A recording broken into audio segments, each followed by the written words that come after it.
Tumuli angranu padha ranu toya banyu tirta sumbering urip lan panguripan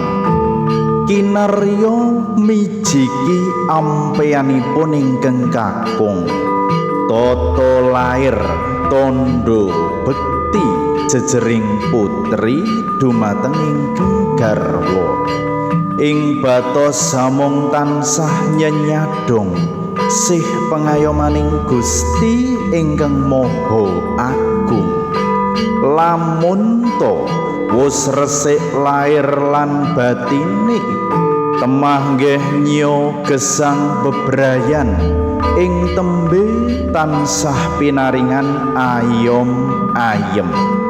tata titi lan tentrem sekar triwarna mawar melati lan kantil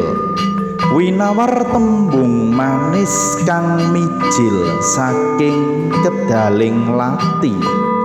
minangka pambukaning karya tama ingkang tansah kumantil kantil ana padoning netra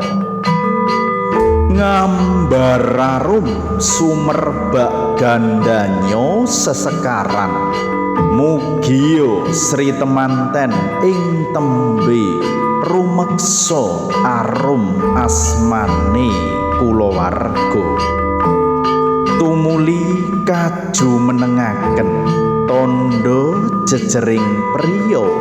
hangangkat derajate wanita